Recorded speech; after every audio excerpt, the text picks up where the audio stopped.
शुरुआत करेंगे प्रकाश जी से।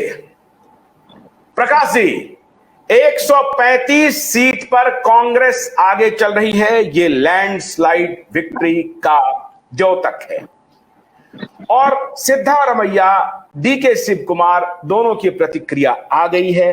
बासव राव ने एक प्रकार से भारतीय जनता पार्टी की हार स्वीकार कर ली है।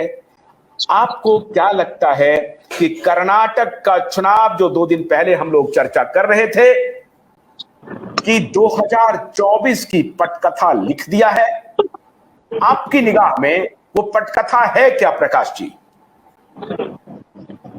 देखिए, ये जो अभी हुआ है कर्नाटक के अंदर, ये तो होना ही था, ये बिल्कुल होना ही था और BJP deserve it, BJP deserve it.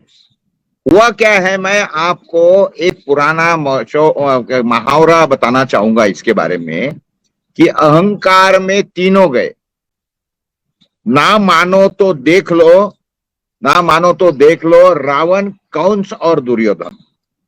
और उसी तरीके से अगर लेटेस्ट में, ये तो इतिहास हो गया, लेकिन अभी अगर करंट में देखे जाए तो आपको भी मालूम है कि मुसोलिनी गया, हिटलर गया, इतना क्या इंदिरा गांधी भी गई, क्योंकि ये सारे लोग अहंकार में डूब चुके थे। और फिलहाल में भाजपा का जो शीर्ष नेतृत्व है वो अहंकार में इतना डूब गया है। और क्या है, आपको बताता हूं, हमारे एक बड़े बहुत श्रेष्ठ संत हो गए, उनका नाम था तुकाराम महाराज। तो तुकाराम महाराज हमारी एक, उनको विश्व गुरु कहते हैं। तो विश्व गुरु जो हमारे विश्व संत, राष्ट्र संत जो थे, वो उनका कहना था कि जो हमारा निंदक है वो हम, उसका घर जो है वो पड़ोसी चाहिए, पड़ोस में चाहिए। लेकिन हुआ क्या है आज के घड़ी के अंदर, इनको कोई भी जो, क्योंकि ऐसा है कि देखो, निंदक अगर रहा ना तो बताएगा कि भैया आपकी गलती कहाँ हो रही है।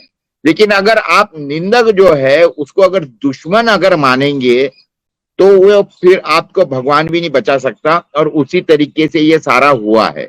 ये सरकार जो है, यानी पर्टिकुलरली मोदी जी जो है, ये मोदी जी का क्या हुआ है, इनको आजू बाजू में सारे जो है ना, ये खुशमस्करे जिसको बोलते हैं ना हमारे इसके अंदर, वो लोग सारे आजू बाजू में इनके हो गए हैं। आपके माहिती के लिए मैं बताना चाहूंगा कि मैं मोदी जी का एक जमाने का प्रशंसक था। 2014 में मैंने मोदी जी को वोट दिया हुआ आदमी आपके सामने बैठा है।